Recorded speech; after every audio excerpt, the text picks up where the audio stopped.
105. Son las 8:09. Señores, vamos a conversar con el abogado, el distinguido jurista Ramón Núñez. Él es abogado de Víctor Díaz Rúas en el caso Odebrecht. Y aunque él ha venido básicamente a referirse a algunos aspectos puntuales de la acusación contra su cliente Víctor Díaz Rúas, vamos a aprovechar pues para conocer su opinión sobre este incidente que se ha producido, porque justamente se ha producido, alegando el Procurador General de la República, la amistad de la magistrada Miriam Germán con su cliente, el ingeniero Víctor Díaz Rúas, y citando pues encuentros o reuniones que se habrían dado con su cliente. Entonces, nos gustaría conocer su opinión sobre este aspecto y después vamos a las cosas que usted quiere puntualizar sobre el expediente. Cómo no, muchas gracias a todos. En nombre del ingeniero Díaz Rúas y en el mío propio. Fíjense, es natural que haya inquietudes al respecto.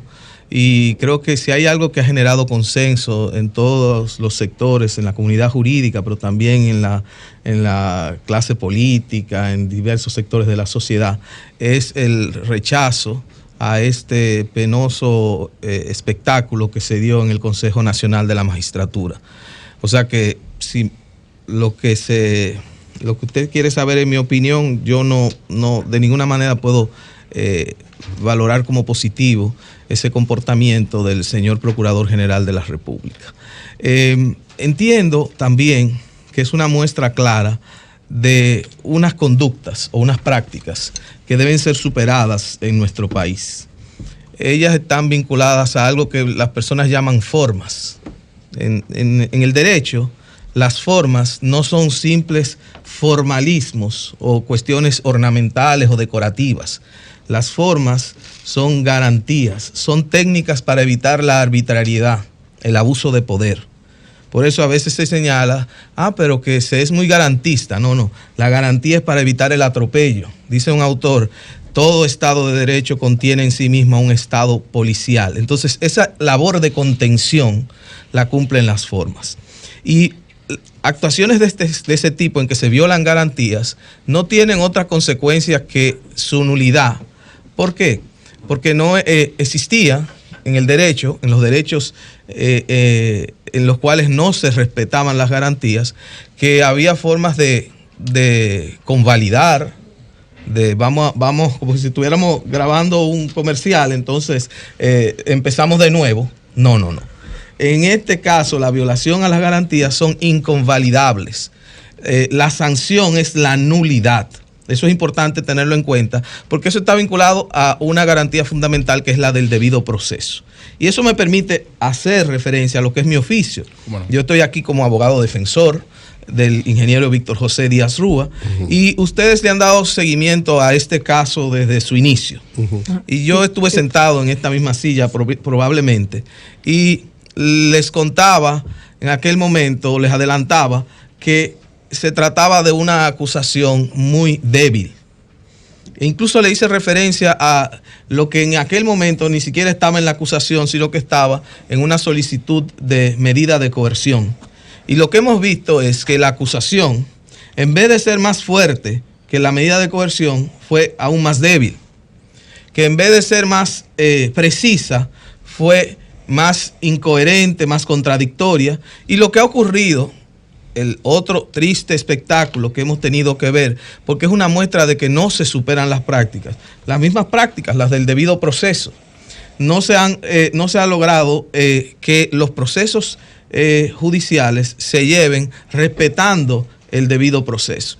¿Y qué ha ocurrido? Que se ha desmoronado prácticamente poco a poco ese caso, que es el caso en el cual está encartado mi cliente Víctor José Díaz Rúas. Por las garantías, pero también por el contenido de lo afirmado en ese documento. Ese es un documento, yo recuerdo haberle dicho a ustedes que era impreciso, incoherente, erróneo, falso, y que además era una pretensión, la del Ministerio Público, sesgada y arbitraria. Entonces, ¿Qué ha ocurrido en el caso de Díaz Rúa? A Díaz Rúa, recuerden que el Ministerio Público parece tratarlo como si él, antes de ser funcionario público, no tenía ningún ejercicio privado. Su patrimonio era cero. Entonces hacen unas comparaciones de sus declaraciones juradas y para ellos decir que su patrimonio no puede ser el actual, lo que dicen es que lo que él se ganó como salario en INAPA y en obras públicas, si lo suman, no puede dar ese patrimonio. Eso es una afirmación muy,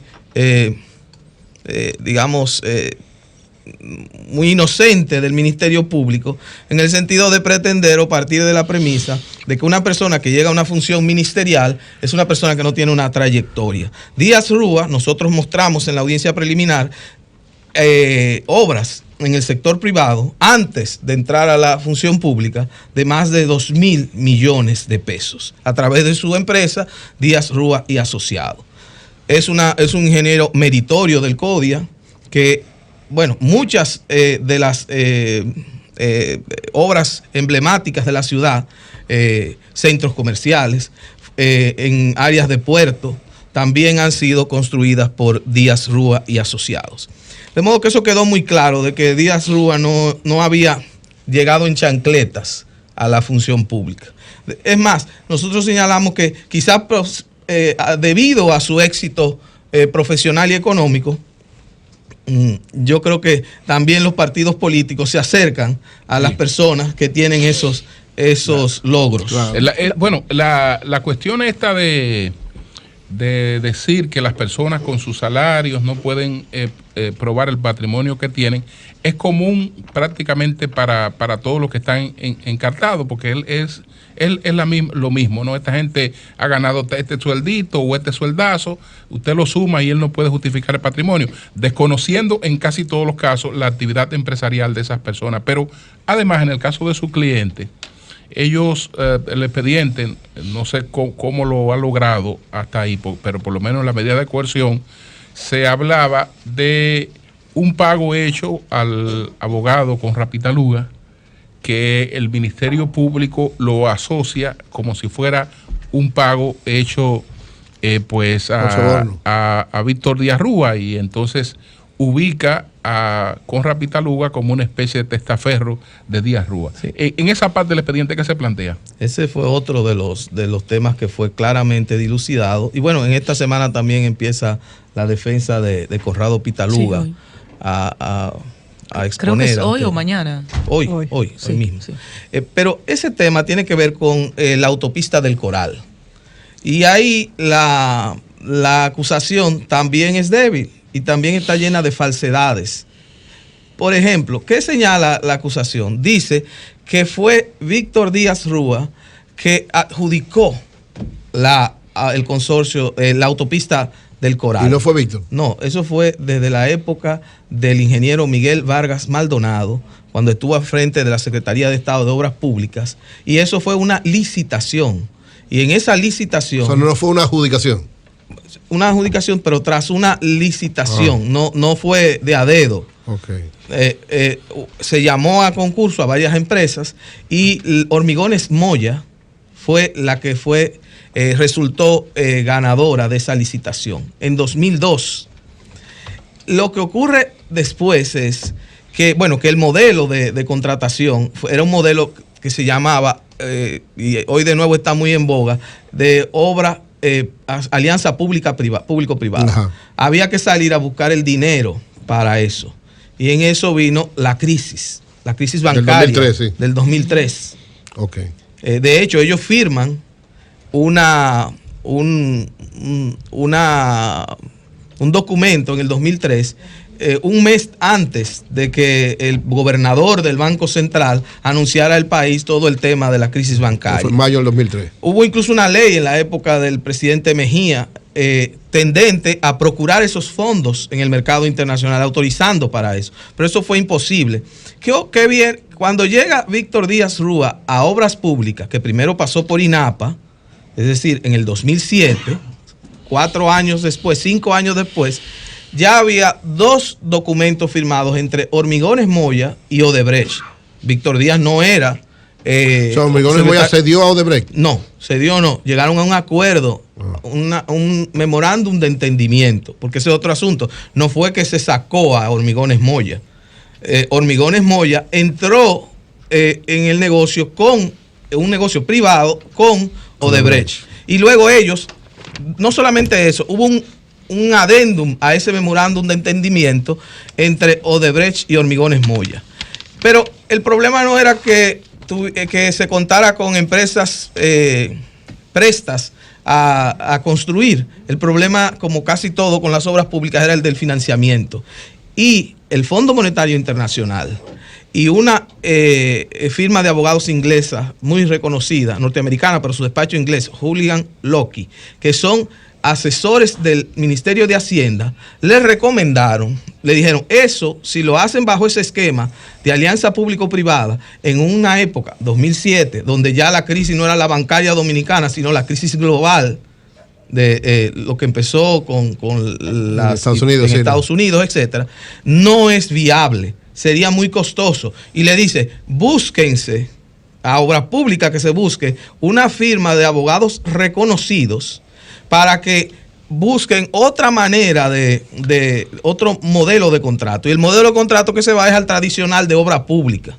De modo que no, tampoco fue una decisión antojadiza de Víctor Díaz Rúa el cambio de modelo público-privado a modelo público, que fue una recomendación, para decirlo de esa manera, una exigencia de Hacienda, porque son los que deciden el tema de la financiación. ¿Quién le pagó al abogado?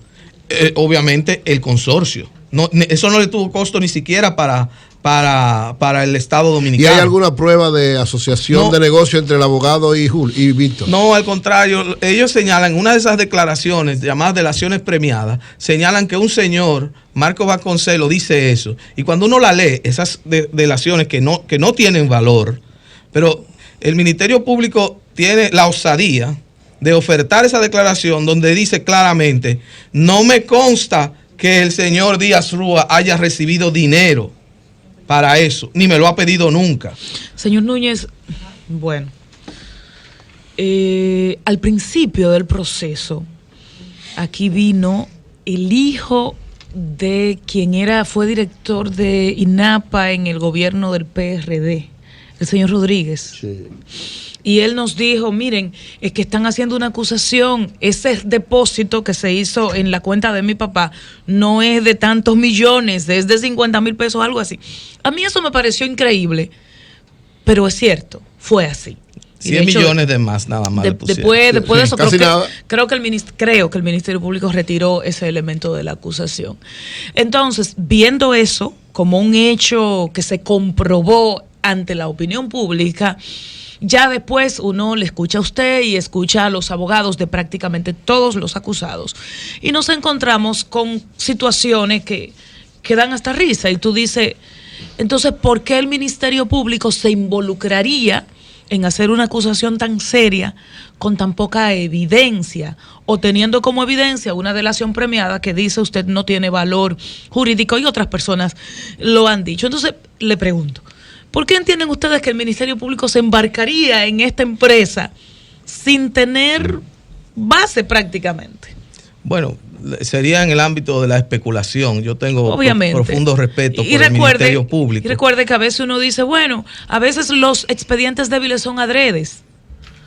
Y a veces obviamente es que no hay elementos. Yo pienso que nosotros tenemos que avanzar mucho en todos los temas de lucha contra la corrupción. El problema de eso es que cuando deben, no lo hacen, y cuando quieren, no saben. Eso pasa muchas veces. Y en otras ocasiones ocurre tal vez ese tipo de cosas que usted señala, de que la debilidad, pero lo cierto es que hay que tener una convicción del respeto a los derechos fundamentales y del respeto a las reglas.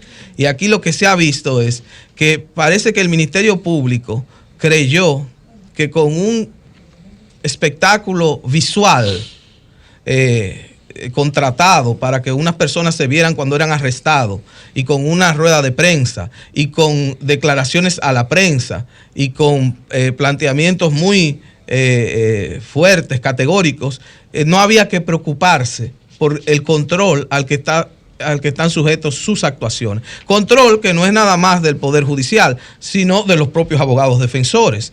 Y nosotros hemos hecho nuestro trabajo, ese es el trabajo de un abogado, detectar esas debilidades. Luego, lo que sí hay una gran lección aquí es que el que pretender usar la justicia como una especie de escenario solamente para generar reacciones en un campo de popularidad o lo que fuera, al final termina devaluando la justicia, devaluando la democracia, devaluando incluso afectando la credibilidad de los actores del sistema. Y eso sí es doloroso. Yo creo que este es el momento, así como de algún modo aquí opera una democracia y hay elecciones periódicamente, aquí hay que tomar en serio la justicia.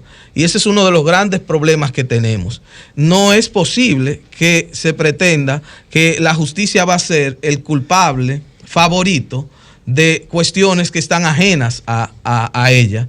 La justicia es hace el control de las actividades de investigación del Ministerio Público. Si el Ministerio Público hace una investigación mala, como la hizo en este caso, si el Ministerio Público viola las reglas, algo que se reveló, seguro ustedes lo han escuchado, es que el Ministerio Público parece que sabía cómo hacer lo de las delaciones premiadas, porque no basta ofrecer las declaraciones escritas, sino que tiene que interrogar a los testigos, y en esa el código establece una excepción en la cual se puede presentar, y ellos pidieron una autorización judicial motivada, y el juez de la instrucción, el magistrado Ortega Polanco, les concedió esa autorización judicial para ir a Brasil. ¿Fueron? No fueron. Entonces, hicieron las cosas bien. El testimonio nada más escrito, no está... Y eso no es válido porque está claramente establecido en el Código Procesal Penal el principio de inmediación, oralidad, contradicción y excepción a la oralidad. ¿Tú fuiste de los redactores del Código Procesal Penal? Yo he hecho cosas peores. Pero lo importante aquí es que aquí hay una especie siempre de duelo de prácticas, y lo lamentable, ahora que tú dices eso, y bueno, en el camino estuvimos juntos. En el camino estuvimos juntos, o sea que tú de alguna manera tienes alguna complicidad ahí. El tema es que es muy doloroso uno ver 20 años después cómo prácticas que se suponían que ya habían sido superadas, exacto. Y que hubo todo un apoyo del Estado, de todos los partidos políticos, pues eso es algo muy importante. El que crea que estas situaciones lamentables lo que indican es que la política tiene que estar separada. No, es una responsabilidad política tener una justicia independiente, es una responsabilidad política tener un ministerio público que respete los derechos fundamentales. Entonces es muy lamentable que hoy estemos hablando de eso. Eso es, pero esa es la situación. La suerte, la ventaja es que ahí está el control judicial. Y nosotros en esa audiencia, no en las declaraciones de prensa de la Procuraduría y en las notas de prensa, en la audiencia. En la audiencia se ha ido desmontando uno a uno cada uno de esos aspectos de la acusación, que no son más que una pretensión. Una acusación es una pretensión, algo que quiere el Ministerio Público, pero no tiene con qué. Ese es el problema. ¿Por qué? Porque no tiene sustento probatorio. Usted ha insistido mucho en limitarse a lo jurídico, ¿verdad? No especular ni nada. Entonces le pregunto, ¿tiene fundamentos jurídicos aquella crítica que hizo al expediente la jueza Miriam Germán, que decía, abunda mucho en creo que ese expediente no se sustenta en los tribunales? Le hago la pregunta porque muchos ahora se estarán cuestionando, ¿ella actuó así por su amistad o en términos estrictamente jurídicos? Eso por un lado. Y por otro lado, cuando ella explica, me inhibí en principio, pero luego, cuando se iba a tratar lo de las medidas de coerción, decidí presentarme. ¿Por qué? Porque no es verdad que iba a permitir que cualquiera a través de su cuenta en Twitter acabara con un juez y pudiese escoger el juez de su preferencia de una manera u otra. Entonces, ¿cómo usted interpreta esto en términos estrictamente jurídicos?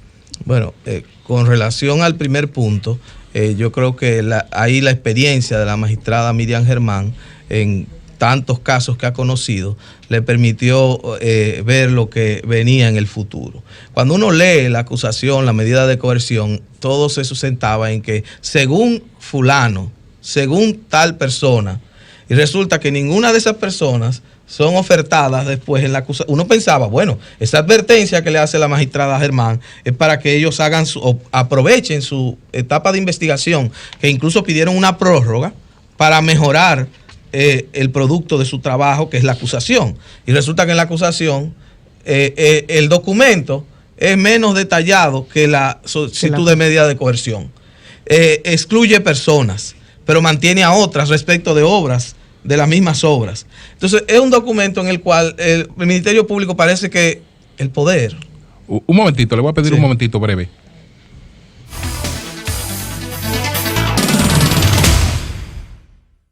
Tropigas te da la hora.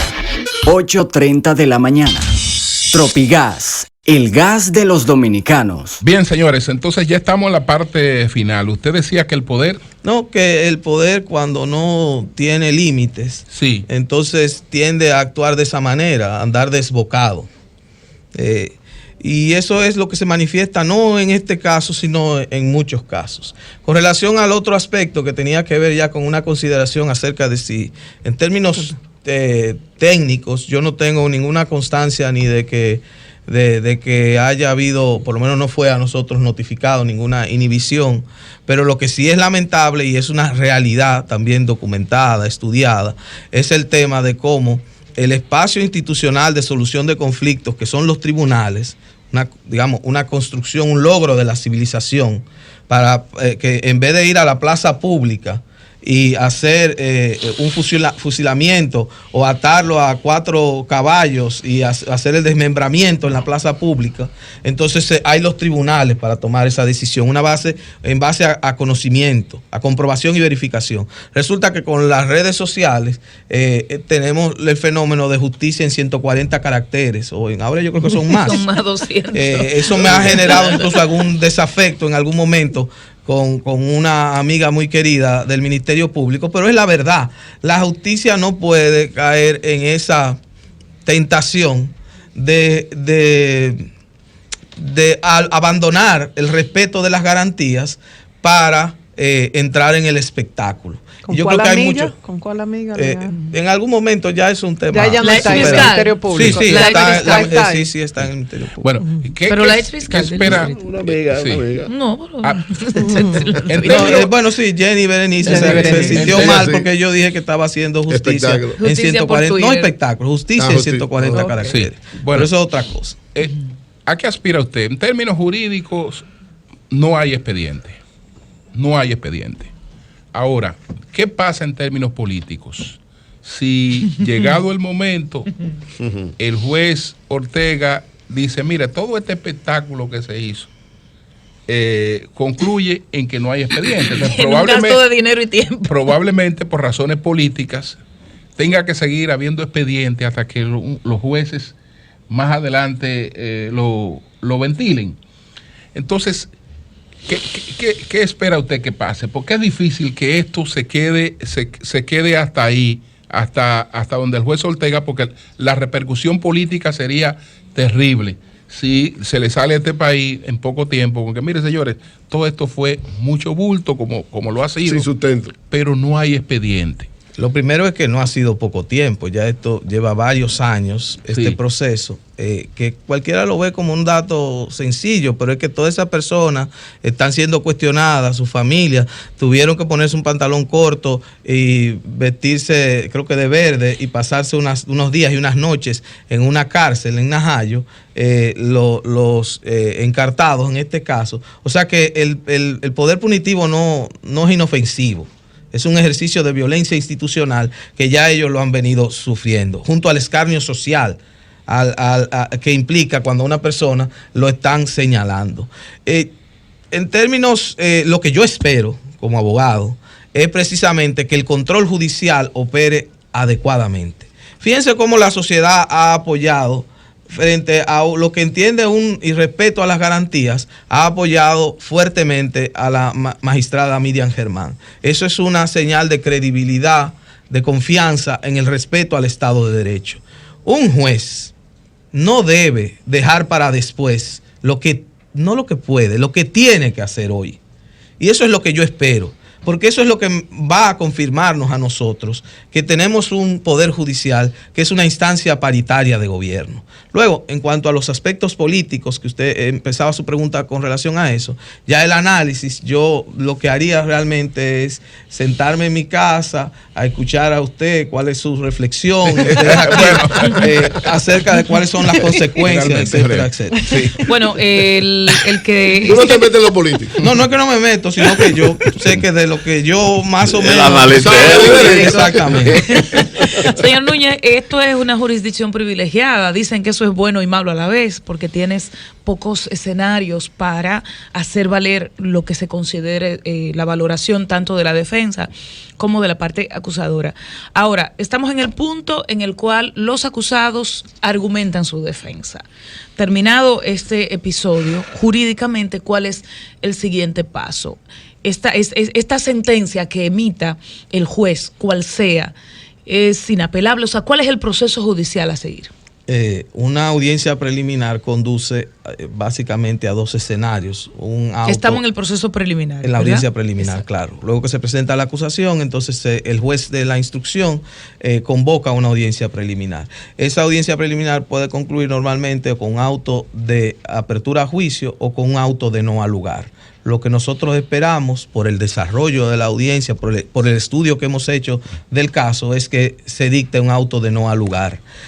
Si se dictara, ¿puede ser apelado? Sí, el Ministerio Público tiene la posibilidad. O sea, que iría entonces a el tema aquí es que estamos ante la Suprema Corte de Justicia. Donde viene la afectación es que si estuviéramos ante un juez de la instrucción ordinaria. En la eventualidad de que haya un juicio, cosa que es muy improbable en este caso, a nuestro parecer, vendría un juez de primera instancia en juicio, un tribunal colegiado normalmente. Luego eso puede ser apelado ante la Corte de Apelación. Luego eso va a la Suprema Corte de Justicia. 3 pasos más. Eso no es posible en los casos. Y eso es una vulneración a un derecho fundamental, que es la garantía del recurso y del juez natural. Porque ¿qué es lo que pasa? Es verdad que estamos ante una jurisdicción privilegiada, como se dice. Privilegiada significa privar de la ley. ¿Y a quién es que privan de la ley? En este caso, a quien la Constitución autoriza, que es a un senador de la República. Aquí estamos en ese escenario porque hay una persona que es senador de la República. Pero mi cliente no es senador. ¿Y qué dice la norma? Porque dice que el senador lo arrastra. Lo que dice que lo arrastra. Ajá, lo arrastra. Se dice, no lo dice ninguna ley. No, pero ¿y por qué se hace? No lo arrastra. ¿Y por qué se hace? ¿Por qué se hace? Por una mala práctica. ¿Y no pudieron ustedes reclamar, invalidar esa mala práctica? No, de hecho, esos son de los temas que están, porque otra cosa que debo señalarle, hubo excepciones, incidentes planteados por todas las barras, que el juez de la instrucción especial se reservó la decisión para el momento previo a decidir sobre esto. O sea, que al final de todas estas jornadas le corresponderá al magistrado Ortega Polanco decidir sobre múltiples incidentes. Y también decidir eventualmente sobre el fondo. En caso de que decidiera el juez Ortega un no al lugar y haya una apelación del Ministerio Público, va entonces al tribunal, al pleno de la... Al pleno. O sea, empieza de nuevo. Va a la sala penal de la Suprema Corte. ¿Y por la sala penal la cabeza Miriam Germán? Bueno, ¿cuál es el problema? Bueno, muchas gracias. No necesariamente ella tiene que estar. No tiene que estar. Ya se dividiría. Muchas gracias. Y entonces, perdón, Julio, ¿la Cámara Penal tomaría la decisión definitiva o también podría apelarse? En etapa del procedimiento preparatorio, porque eventualmente si le da la razón al Ministerio Público, eso implicaría ya la fase de juicio, que si ya es propio del Pleno de la Suprema Corte de Justicia. Momento al que no vamos a llegar si pretendemos respetar el Estado de Derecho. Bueno, pues muchas gracias a el distinguido jurista don Ramón Núñez, abogado de el ingeniero Víctor Díaz Rúa. Cambio fuera.